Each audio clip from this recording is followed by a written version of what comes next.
Hello, everybody. This is the Common Book Show, and I am Paula Wachowiak. And I'm here today with Richard, and I'm here with James, and I'm here with Ginger. That's what Richard calls you. Why? He call it because of your hair, right? No, that's her middle name. Oh, it is your middle name. Okay. So, Virginia, Virginia, and I don't know. Sanford. Okay, and Sanford is here too, but he's sitting in a corner. Today, I want to start the show with I've been reading some poetry lately, and my email address for the last however long email has existed is juniperpmw@yahoo.com. That's my email address. And the reason I have that email is because I want people to remember that I want this poem read at my funeral. Okay.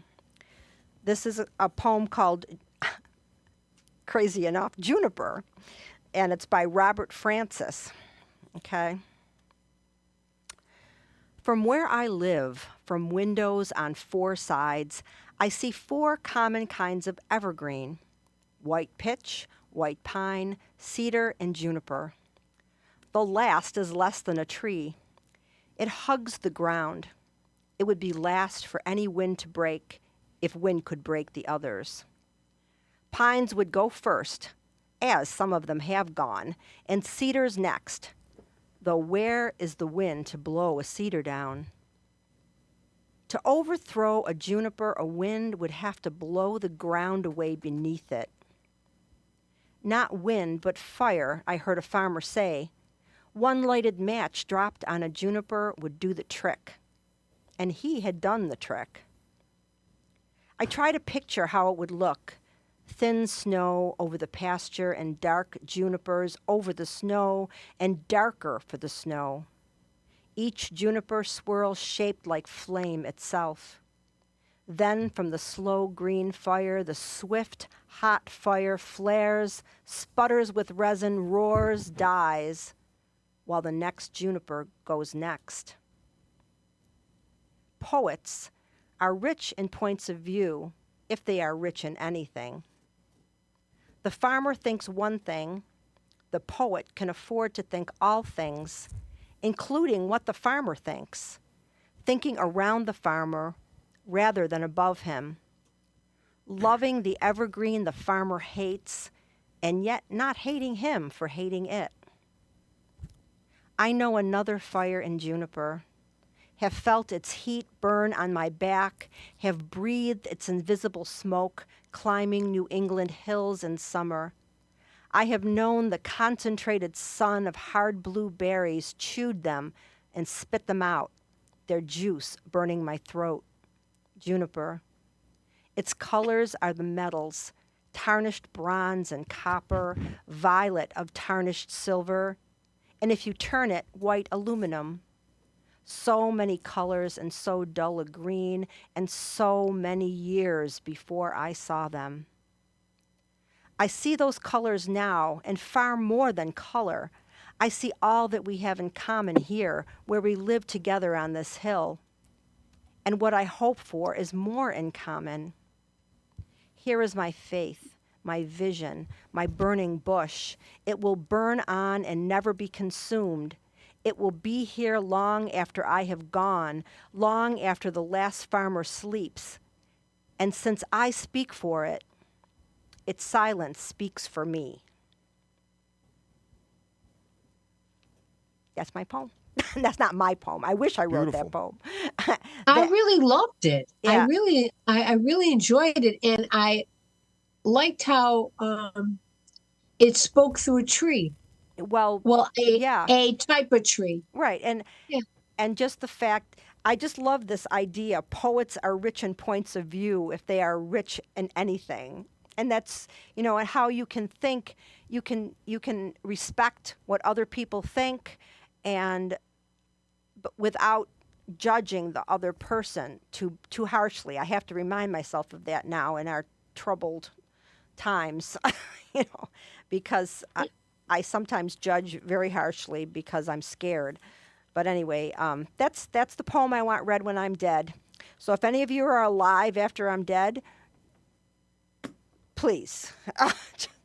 When And when it's written by a Robert Francis. Yeah, Robert Francis. when you think of a Jupiter tree, do you think of something?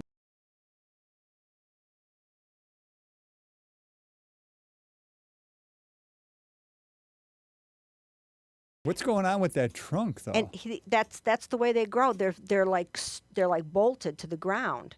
They're bolted. But They're- if you look at, it's all gnarly. Okay. Okay, so yeah, it's gnarly, but that's the whole point of it. A wind couldn't blow that tree down, even unless Right. it Can be exploded under. fierce. And I also identify with that. I also look at myself as a juniper tree. You know that solid, hardy. Wise. Not well. It I don't implies wisdom anyway. Yeah. I think the gnarly, Yeah. tough old tree. All I can say is that's that whole idea that there's a way to look at things that other people see them differently. That farmer didn't like that tree because it was in his way. It was getting in his way, the way of his progress. But the poet looks at the tree and says, "This is a fucking beautiful tree." Do Thomas Merton's descriptions of nature match the beauty of that poem? you feel? Sometimes they do. Sometimes they are incredible. He just talked about walking, and like I said, his stuff about religion, I want to choke him. He doesn't. It's not powerful. It's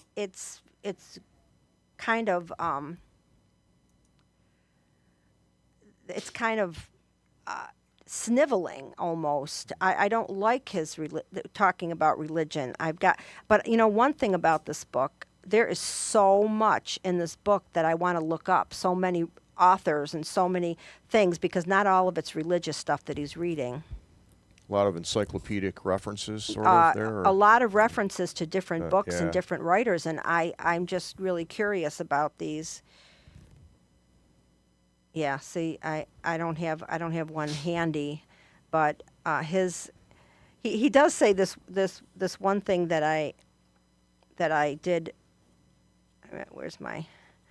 He talks about resorts.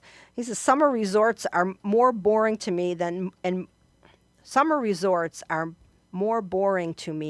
more ambitious they are as resorts. I would be least of all bored in a place that wasn't a resort at all, only a fishing village, where I could walk around, interested. In the summer resort, everything you see when you walk around is boring. Small shops selling vulgar postcards and sand buckets, bathing caps, Kodak Verichrome film, Skoal suntan oil, modern library books. The least boring place here is a mile and a half away from the end of the long sand pit, an abandoned and wrecked fort overgrown with grass. A good place to sit, perfectly quiet, and look at the sea. Nobody goes there. It's swell. I was out there almost all afternoon. All you could hear was the sound of the waves and a bellboy. Wow, that's poetic prose. Yeah, I mean, I know think, what he means by Yeah. resorts. You go to a resort and there's all gift shops and they're always trying to get you to do stuff, and Yeah. you can't relax. You No. can't. It's not. It's more. It's It's more of a financial assault. right. Here. It's just Buy I stuff. want to be entertained constantly. Yeah. I don't want to have to think for myself. I just want everything pushed at me. I don't. Anyway, I feel sorry for him. I feel really sorry for him, Thomas Merton. I just find that he is such a pathetic person. He's He out- was misunderstood. He was misunderstood. Well, I don't think that he's I think people think, they think highly of him in so many ways, but he was just a scared rabbit. He was scared of going to hell. He did some things in his life, and somehow he must have read something that made him believe that because of those things that he did that he was going to hell, and he was scared out of his friggin' mind. So he became a monk, and I mean, he did do some rebellious things as a monk, like things that I could respect. but he, it was not for the reason that he had some kind of enlightenment from God and he felt this wash of love fall over him. Everything he talks about with religion is how horrible hell is. Pascal had a similar attachment to religion, didn't he? I mean, toward the end of his life, Pascal's wager, right? The whole idea that I understand he actually put a metallic prong in his pants so he wouldn't get an erection, because every time he got an erection, he felt guilty. Did you ever read that? I didn't know that. Yeah. Wow. No, I did not know that. Yeah, so it reminds me, if indeed Thomas Merton was driven by guilt in the same way, you know. Yeah, and I think he's a very sensitive man who just is consumed by guilt. I mean, I haven't read this anyplace. This is what I'm getting out of this journal. But Can I share a poem? Yeah. Is that all right? Sure. You got one with you? Yeah, I you I put looked on your it up. phone, I of looked course. it up and I Everyone forgot has about everything this. with them. I thought, what would I read if there was a poem? And I thought, do I read a lot? And there is one. It's an Elizabethan poem written by John Dowland, who was a contemporary of Shakespeare. Wow. And he wrote songs as well. He played the lute, right? So lute songs, this kind of thing. And this one is called "Come Heavy Sleep," and it's about how sleep, the peace that sleep brings to a troubled mind, is a harbinger of the death that will eventually come to us all and give us eternal rest. So it's a very calming, quiet, beautiful. It's funny. That's the idea behind it, right? It's funny because I often refer to death as the big rest. It's the big sleep, right? Yeah, the big, yeah. So here it is. Come, heavy sleep, the image of true death, and close up these my weary, weeping eyes, whose spring of tears doth stop my vital breath, and tears my heart with sorrow's sigh-swollen cries. Come and possess my tired, thought-worn soul, that living dies, till thou on me bestow. Come, shadow of my end, and shape of rest, allied to death, child to his black-faced night. Come thou, and charm these rebels in my breast, whose waking fancies doth my mind affright. O come, sweet sleep, come, or I die forever. Come, ere my last sleep comes, or come never. Is that poem like an anthem for people with insomnia? It's interesting because I have insomnia. I wonder if that's why I'm drawn to it. I was going to ask you that question. I know that you have a problem sleeping, so I thought perhaps you were attracted to this poem because it's maybe. your own thoughts. Yeah. You know, please let me sleep and get this. Who knows what attracts us to certain things? You Yeah. know? Why that stay of all the things. Right. Why that stayed with me. It's funny. I have I don't read. I like Shakespeare's sonnets, but I've never really gone out of my way to read anything else that was contemporary with that. Because I sometimes, I mean, even 19th century poetry sometimes is difficult for me. Yeah. I don't know if I'm understanding it the way it was meant to be understood. So I kind of stick with the modern stuff, you know. Yeah. I mean, modern 20th century. But the Elizabethan period was so rich because it was really when the Renaissance came to England. It got there later than about 100 years after Italy. Yeah. So it was their Renaissance, and you know Shakespeare was one of many writers and creative people. Yeah, and I love Shakespeare, but I haven't really, like I said, I just haven't looked at any of that. That might be something else I need to take a look at. Something new to think about. Yeah, there you go. So I have a modern poem. Oh, good. Would you like to read it? Yeah, I would. It's from the collection of poems in the book Back to the Twilight Zone, a Puerto Rican colony in Buffalo, New York, and it's written by Alberto O. Capes. And the name of the poem is Shame on them. I have no wish to be gay, no wish to be black or neither white, but I do wish to relate with love, understanding, and compassion. God's universe created me with a team purpose to share the uniqueness, beauty of what is a Barbacoa, Puerto Rican, Taino, Africano. Exactly what or who I am, as you are proud of what or who you are, sharing the uniqueness, beauty, your team's purpose. We come from the same supplier, spirits painted by the brush of God's imagination, wrapped in different art frames, released, shipped to the planet.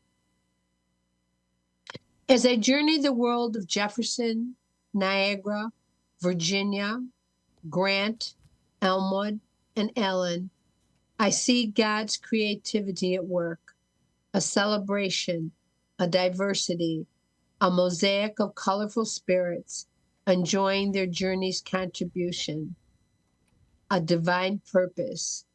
How dare they? I like the end line. I love the end. That's why I wanted to read it because Yeah. of the ending. Yeah. Yeah, I mean it changes the whole tone, which Yeah. is which Doesn't is it? Doesn't it? Yeah, it does. Yeah. It does. So that was hey, we had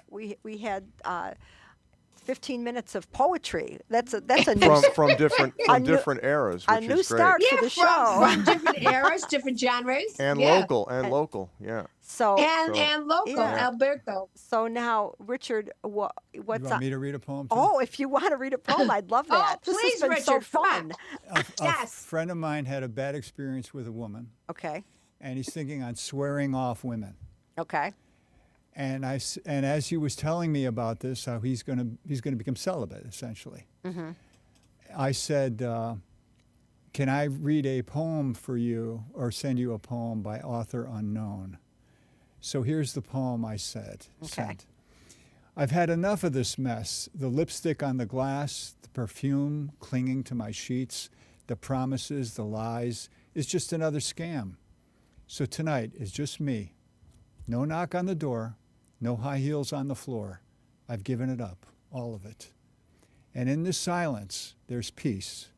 No tangled sheets, no mourning regrets. Celibacy, they say, is for monks, for saints. But hell, it's just another way to keep the madness at bay. Let the world burn itself out. I'm here, alone, with my thoughts, and the dark that never lies. I felt like that from the opposite side. Uh-huh. I have made that commitment before. Like something is definitely wrong here. It's the line I remember from a poem that I wrote was, the lows are never worth the highs. I remember that feeling, but things can change. James, have you ever felt that way? Certainly. Have you ever gone off women completely? Certainly. A good 3 years, just 3 years. purpose. 3 years. That's a long time. Was that 3 years of peace in your life? Relatively. I mean, my mother was always there to make sure that I had someone to making my life miserable, but you can't get rid of your mom. Oh, I tried.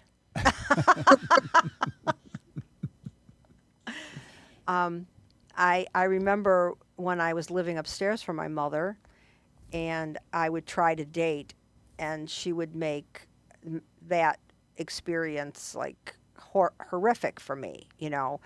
Before she even got to know someone's name, she wanted them to like fix her toilet. And I was like, Mom, I don't know if this person even knows how to fix a toilet. Why would you just assume because he's a man that he knows how to fix a toilet? And besides, I'm going out, you know? So, yeah. Oh my God. So they're connected. The giving up on men and the you know, mother that's the cloying mother can be connected. Virginia, have you ever had a period of voluntary celibacy? Oh, many times. Several. Were they moments of peace in your life? I would say that there were moments of introspection. Oh, yeah, that's true. There were moments of introspection. There were moments of working on myself, or working on a project. But always, always working on myself and introspection. But Because none of us, and I really do believe this, none of us live in a vacuum. of course. We But- all contribute to the fabric of life. But there's something, I don't know, James, correct me if I'm wrong, because Greg says this too. I mean, you're not the only man in my life who tells me these things. It's, for men, it is sometimes, even if you experience a period of celibacy, it's way easier for a woman to break that period of celibacy than it is for a man. Yeah, very true. So it, you know, I knew during that whole period of time that if I wanted to not be celibate, I knew who I could call. Wouldn't say no, you know, and with men sometimes it's not that simple. Are you Usually, it's usually you're usually, I mean, yeah, I mean, sometimes we all have friends we know we can call it an emergency. Paula. Never thought that was an emergency. So, all right. So now, Richard, do you have something on your list besides the poem? Yeah. A cartoon. Oh, okay. I like cartoons. I can't flip to it though. There you go. Oh. Thanks, Tom. So a man goes to a therapist, and obviously the man has described that there is this hole in his being. Mm-hmm. All right. And the therapist recognizes it, and the therapist sees that his hole is in the shape of a triangle. Mm-hmm. And once she gives him the healing words, he feels great. Right. But then he goes out into the world and he tries to heal everybody in the same way that he was healed. And it all falls flat. You know, you sent this to Lisa.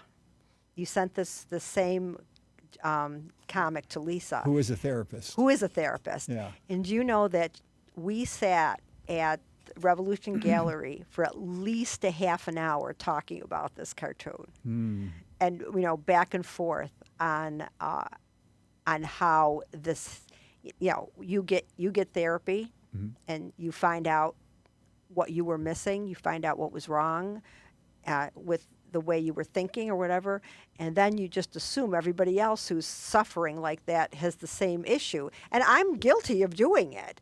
I'm guilty of, you know, throwing my therapy that I've gotten at other people. So it's so tempting because once you feel better, you think you can help other people feel better, but they don't have the same needs. Yeah, that's an underlying message in that cartoon. Yeah. Is the hole that people are trying to fill are all different. Yeah, the damage has created a different shaped cut. And it's projection. You know, you project what your worldview, what worked for you, must therefore work for other people, Yeah, and that isn't always the case. I try So- to be more cognizant of that now. You know, I mean, I haven't had therapy now for a long time. I've been doing my own self work, but I see myself doing it with some of my friends when they're having issues, and they're not at the same place, they don't have the same issue. I can't give them the advice that I was given because it's not going to be helpful to them. And it's hard because you see one of your friends hurting and you want to do something. You want to help. But it's not always helpful. Yeah, that's a really good cartoon. We like I said, we talked about it for half an hour sitting there. Do you think that therapists play an important role in the mental health of a society?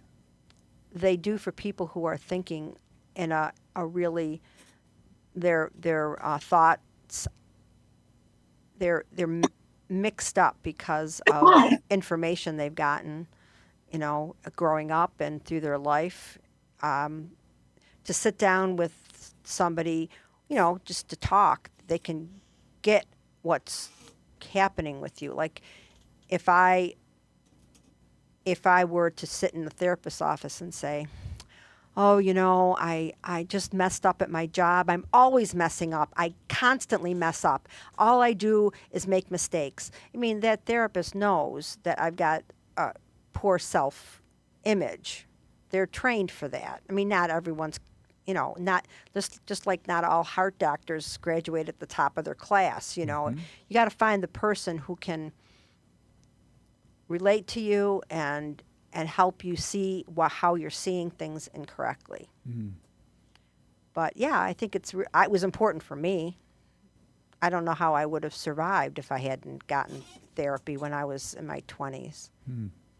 But maybe some people. I'm doing work now without it because I truly can't afford to go to the therapist right now. And you can help as long as you're willing to admit that there's something about the way you're thinking that's off.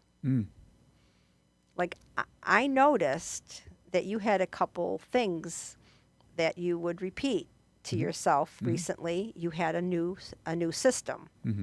So there must have been something in you that wasn't thinking like that before you started repeating those things to yourself. And you know what I found? Yeah. So I have this list of 34 life principles. When I go to sleep, I try to say them to myself. I rarely get past number 8. Yeah, I know the feeling. Yeah. But when you wake up, you know where you left off, and I didn't know that would happen. Oh, yeah, I did. Well, that is very powerful, Richard. And the reason being is our last thoughts before we go to sleep go into our unconscious. And as you know, our unconscious dictates our behavior. So if you're thinking of your life's principles, you're thinking positive things before you go to sleep. And that is motivating. Well, it's not motivating. It's fueling your behavior the next day. And I've noticed that. I agree with that. It's funny because I still listen to that same thing that you made me back in, I don't know, 2013 or whatever it was that we moved back here. I listen to that every night, and it's starting to work. But the thing is, I listen to it, but I usually fall asleep before it's finished playing. But this morning, something odd happened to me. I heard music playing, and it was actually music outside of my window, but it got into my dream. And in my dream, I looked out of an upstairs window down, and it was like 6:30 in the morning, and there were all these people, like all these kids playing and all these people doing all these activities. And I thought, why are all these people so active at 6:30 in the morning? And then I woke up, but the music was still playing outside. So that whatever I was hearing outside of my head was affecting. So that when I'm sleeping, I think even when I fall asleep, the words on that tape are still going into my consciousness somehow. Subliminal, I guess they call that. That's what they call it, Paula. But I never believed in that before until this morning when that action from outside got into my head and entered my dream. It's a form of hypnosis, I think. Yeah, definitely. I do a lot of self-hypnosis stuff too. Yeah? Yeah, a lot. To relax, because sometimes I'm jittery. Yeah. So it's helpful. Do you find those kinds of tapes helpful to you? My mind is so agitated most of the time, and I can't sleep more than 2 hours a night ever. Mm. It doesn't help me because I'm constantly thinking I can't slow my mind down. It's a real problem. Yeah, So I unfortunately. I think and I know that we've talked about this before, but I think if you learned how to meditate, if you took a yoga class at the Himalayan Institute, Yeah. and you learned how to meditate, they it's geared for people who Yeah, have a I hard think time maybe I will do that. I think quieting their it mind. certainly couldn't hurt. It helped. I mean, it's very helpful. It was helpful for me to do it with people who knew what they were doing when I first, because I never contemplated meditation. I always thought it sounded kind of like I don't know, weak. Something weak about Well, meditating. yoga prepares the body for meditation. Yeah, that's all yoga's really meant to do, is to get you into a physical state where you can sit still for long periods of time. And That's right, Paula. yeah, and with your spine erect. That's all yoga's really. But it's kind of been Americanized to an exercise thing. Yeah. But real yoga's meant to make your And spine strong. and it's a spiritual practice. Right, because you're thinking about you're in the moment. You're thinking about, okay, I'm moving my arm. And you think about how it feels, and they talk you through that too. Think about how that feels when you put your arm up above. Think about how be very mindful when you're bringing your arm down. And they keep you thinking about what you're supposed to be thinking about instead of I got to pay my gas bill when I get home. And at the Himalayan Institute, they also help you to breathe correctly while you're doing Well, the they motion. do the breathing exercises. It's so wonderful. It's so wonderful. I took yoga at other places, and I found the Himalayan Institute to be the best. When did you go there? I was there, it was before COVID. It was about Oh, see, yeah. probably like around 2014, 2013. Yeah, I was going there before we left. We left to go to. Well, actually, I hurt myself before that. We left in 2008, so I was probably going there from 95 until 2006, something like that. I took classes there all the time. I found it I highly recommend very that helpful. place. Very helpful They're to me. very, very helpful. And they have a bookstore. Yeah. And it's very, very helpful. Yeah. James, have you ever tried yoga? Yes. Did you find it helpful? Somewhat. But I must say that when I was a practicing actor, the thing I hated most was the warm-ups that they would have us do, which was basically things like yoga, Stretching, yeah. and breathing exercises and stretches. I was just too frenetic a person for that. Yeah, and that's it's supposed to help you be less frenetic. It didn't work, huh? Well, the problem was being less frenetic was not my goal. And these days, I guess the problem is I just don't want to do it. That's honest. I used to practice meditation oh, go ahead, James. I interrupted you. Finish your statement. I would much rather do military presses, which have the positive of being a stretch, a breathing exercise, and a resistance training all at the same time. But Economy. do they concentrate on mindfulness, where you're thinking about what you're doing while you're doing it?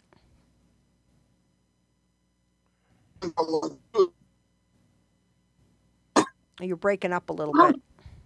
Only do military presses, say 10 at a time, And if you're not trying to build bulk, you can do mini military presses, so that it would take a lot of time. I used to be able to do 100 military presses without stopping, but I was working towards what they call go muscles as opposed to show muscles. Mm-hmm.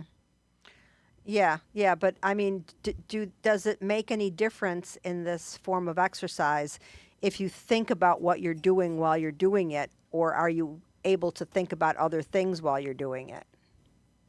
Well, the thing is, if you're doing it, like if you're trying to do 100 military presses, like anything else, you get into a certain Zen state where you are not concentrating on the exercise and you're just transported to another space. What I used to do is to, instead of counting the number of repetitions of a particular exercise, I would just do that particular exercise for a certain amount of time. Mm-hmm. So doing 5, 10, 15 minutes of a particular exercise, you tend to go into your mind rather than being, 362, 367. Right, but when you're in, what I'm just trying to get to is when you're in your mind, have you emptied your mind, or is it filled with thoughts about what you're going to do when you're done exercising? No, it's one of those things where you have those random things that maybe give the answer to some question that you've been working on, or song lyrics for some piece that you've been writing, like that. Okay, all right. I'm just curious because I never participated in an exercise like that. Yes. I'm working on a weightlifting program right now, which Richard knows something about, by a guy named Sean T.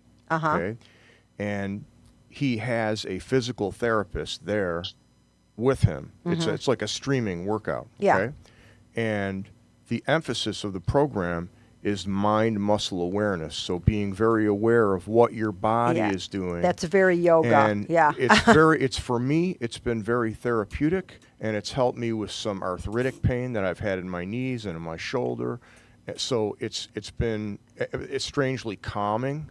It's not strange. It's not strange Okay. if you are concentrating on what you're doing in the moment like that. That's meditation. You're in a meditative state when you're doing that. And as far as meditation goes, I did that for a few months, off and on. In fact, Richard was nice enough to make me a meditation bench, which I still use occasionally. But I just found that meditation, because my mind just won't stop. Yeah. I found it's very hard. Meditation should be calming, and I found it stressful. Right. Because I'm thinking all these thoughts, and I'm not supposed to be thinking these thoughts. And you're not supposed to be mad at yourself for thinking them. You're supposed to let them flow through and try to go back to the mantra. You should have some kind of mantra, even if it's Om. Well, that's where maybe the Himalayan Institute could be helpful, with the yoga and meditation. As far as meditation goes, the mind thinks and the body feels. And I think we've done a disservice in the Western culture where we seem to think that we're supposed to empty out our brains. It's absolutely impossible. So there are many different techniques that you can do. Meditation is a training of the mind, not the brain, the mind.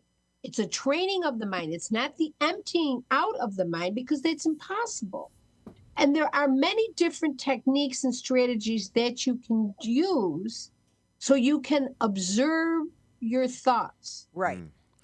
And it's also, you can do walking meditation. I mean, you can do all kinds of meditation. But you have to be aware. Instead of thinking thoughts, you're supposed to be looking and observing what's in your path, and staying there and not going into your head. Keeping your focus on one thing, perhaps, rather than. Well, when you're using a mantra, you're still getting thoughts, but you just let those thoughts pass through. You don't say, shit, I'm having a thought. You just say, okay, that's interesting. So when you say training the mind, you mean training the mind to be more observant? Yes, you're training the mind to Yeah. be more observant of your thoughts. Yeah, and just keep Or coming your back. sensations, or your Yeah, sensations, because the sensations in the body body. feels Yeah. the mind. Always remember this, Sanford, right? Yes. The mind thinks, the body feels, and it's going to happen. So you can concentrate on a mantra, you can concentrate on your breath, you can say thank you when you get a thought. Yeah. Or Yeah. you can say to your, or if it works for you, you can say, I'll deal with that Sunday, or I'll deal with that tomorrow. Yeah. But the idea is that you want to train your mind. It's not an emptying of the mind. And that might be a way of saying it that interests you more. Being somebody who is into the training of the body, Yeah. you may and you know what, this whatever this exercise thing is you're doing, they're using that same technique. Yeah, I think so. Yeah. Very much so. So yeah, it's good for you. Yeah. I was listening to a lecture by an author who has written extensively about casinos. Mm-hmm. I did not know this, but the most profitable thing in every casino is a slot machine. Oh yeah. And the reason for that is what it does to the minds of people who play slot machines. It's hypnotic. Interesting. Yeah. So slot machines are designed after consulting with psychologists, et cetera, to put the player, hopefully, into a zone. And this zone is very, very calming Flow. because you don't think about anything except pressing the button, Yeah. pressing the button, and it's rhythmical. Right. And a lot of players get annoyed when they win because it takes them out of the zone and they can't just sit there and press the button. It's That This is interesting? fascinating. it is very that's why gambling is addictive. Now, we have here in the studio with us a man who services slot machines, and he Alright. hears Dude, stories my about what goes on at the son- casino. My son. And he said that it wasn't too long ago when you had, player sitting, so you're all sitting right next to each other, Yeah. right? But you're all in your little zones, right? Yeah. The person in the middle had some kind of cardiac problem, and they slumped over. Mm-hmm. And then they leaned onto the person next to them. Mm-hmm. Person next to them just pushed them away. Wow. And then the person on the other side pushed them back. Is that true, Tom? I can't say if it's true or not. All right. Okay, but I can see it Awesome. happening. But even like occasionally, very occasionally, Greg and I will go into the casino, and I will do a $20 video poker thing, but when I'm sitting there, I am very tempted to go to the next $20. But Greg is very practical, and he's also very calming for me. And he'll say, well, we didn't win, we lost, we're going to go now. And we do. He does not have an addictive personality, whereas I think I do for certain things. I mean, I've had issues with alcohol. I've had issues with being, well, I never had enough money to have issues with drugs. Mm-hmm. If I would have had more money, I probably would have had issues with drugs. And I can become addicted to things like electronics stuff, and I know myself well enough to know that I need to push back. But Greg does not have that. So, if I went to the casino without him, I don't know what would happen. There'd be no breaks. There'd be no Maybe. voice of reason. Voice of reason. Because it's very addictive. When you sit at a slot machine, the lights, and you've never been in a casino, have you, Richard?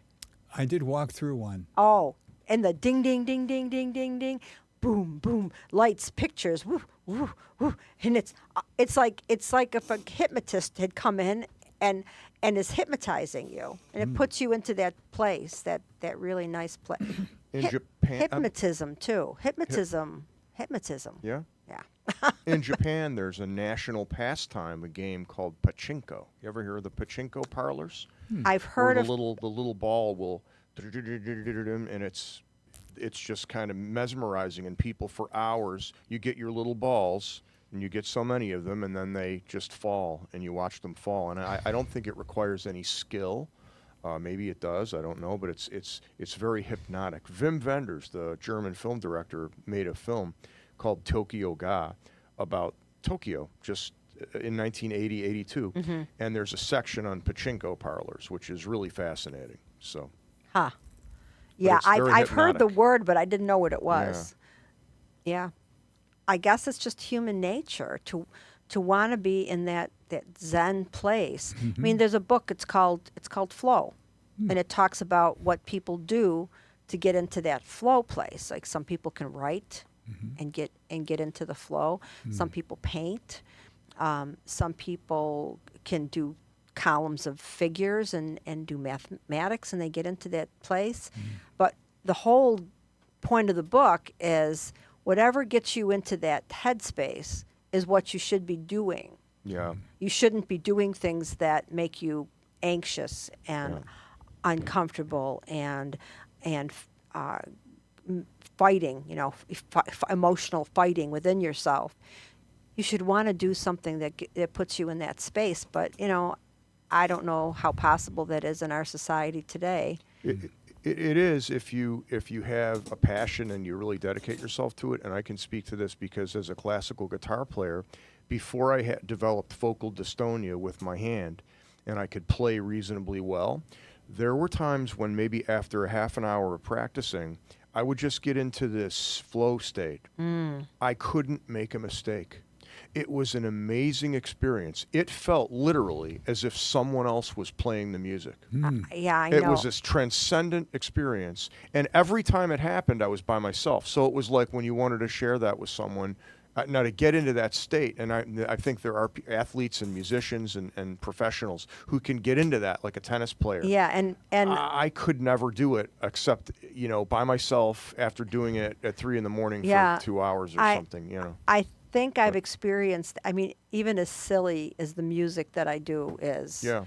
I've experienced, when I've been on stage and I hear somebody laugh at something I just sang about, something happens in my head and I can't make a mistake. Yeah. And it becomes it's wonderful, and I did not know that was going to happen. I was so scared to get on stage the first time. But that I also have that when I'm doing simple things like sorting. Because I'm neurotic, I have everything in Ziploc bags. Okay. Everything I own, including all my buttons, they're all in Ziploc bags according to color. Okay. When I do that, when I've got them on a table and I'm sorting through them, there could be an explosion, and I probably wouldn't even know that. So, there's certain other things that can get me to that place, but it's great to be able to be there because you're not thinking about all the things that are wrong or bothering Yeah. you. Very liberating, isn't it? Yeah, so that organization thing, I don't know. And you can't force it. It just happens. No. Yeah. No, you can't. But if you practice enough, like I know some people get there when they're writing, and once in a while, when I'm writing poetry, I feel like somebody else has got my hand, and I'm not writing that Yeah. poem. But most of the time, writing, because I'm writing about super personal things, it's usually taking me back to a place, especially if it's painful, that's not going to work for that flow thing, James, do you do anything to get into a flow state?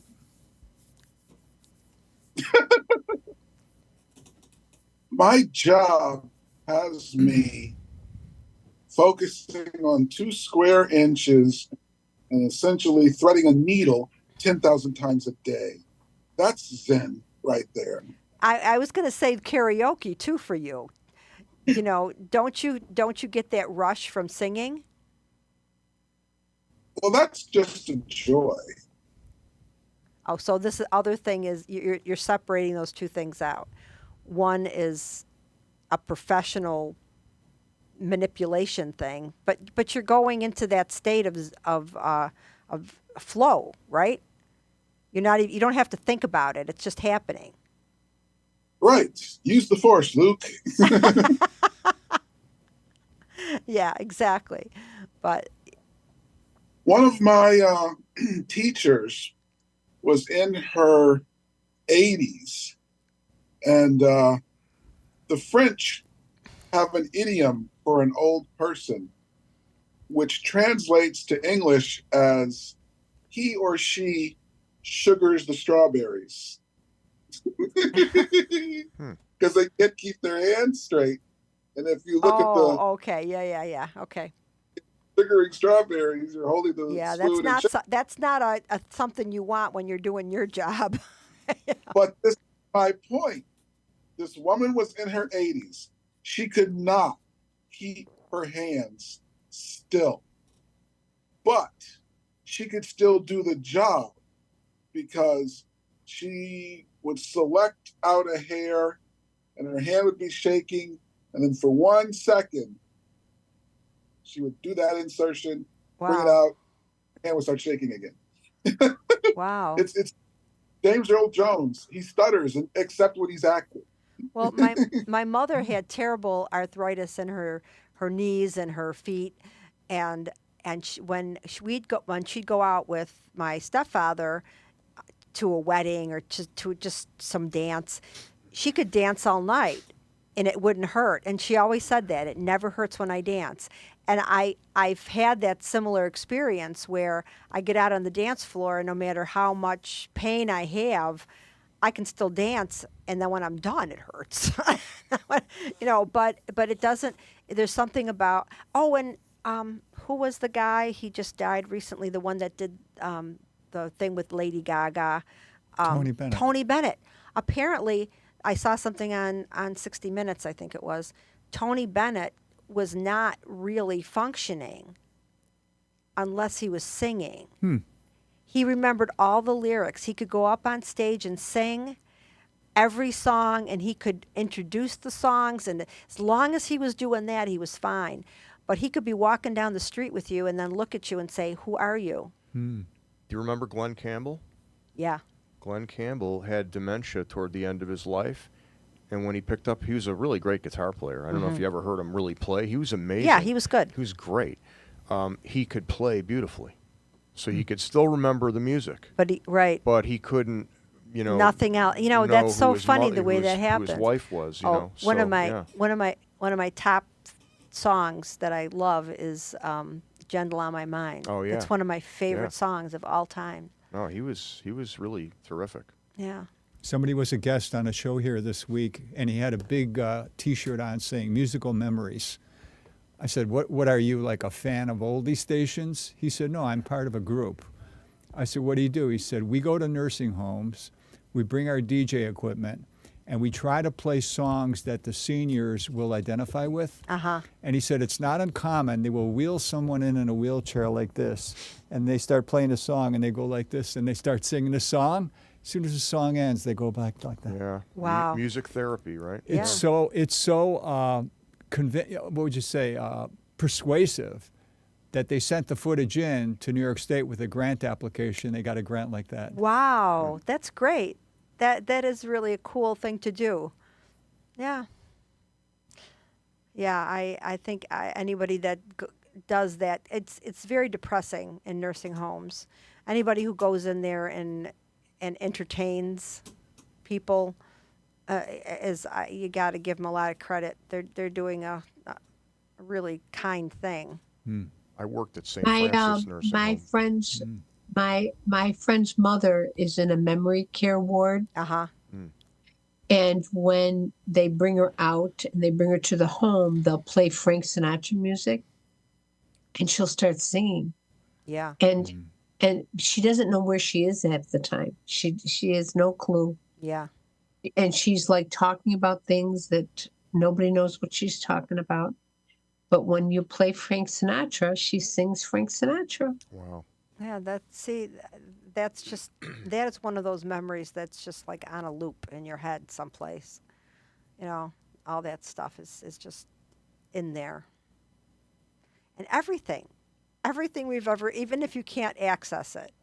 Let's say a surgeon goes in and touches a piece of your mind. You might remember something that happened to you when you were 4 years old. That stuff is still in there, even if we can't recall it. That's amazing to me. I think it's incredible. Our mind is the greatest computer. Only thing is, it doesn't function all the time. That's the Well, thing. you know, and there's so much about the brain that they don't yet understand. Yeah, It's the thing we you know the know- least about, human nature and the mind. We know very little about it. You know- Very little. We probably know more about the cosmos than we know about the mind. they've got some treatments Good now. point, Sanford. They've got some treatments now for people who have addictions, where they can go in and they stimulate those centers of the brain that are affected by, the craving part, and they show you pictures, and when they see those parts light up, they do something, and they disconnect it, and but they don't only do this for people who have tried everything else and have failed. So they've got some people.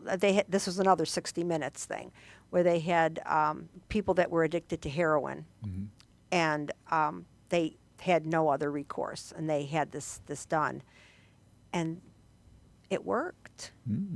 He says he can, the one guy said he could watch somebody shoot up. He says, before I would shake until I got my own hit. He said, now I think, poor bastard. Well, with heroin addiction, also what happens is that the people get addicted to the process. So sometimes people will shoot water Oh, because man. they're addicted to the process. They're no longer addicted to the heroin, and they realize that they're addicted to the process, and they will still get their works, and they will shoot water into their veins, And- which is just as dangerous. And Well, I never addicted heard of to the that, yeah. process of buying the drug.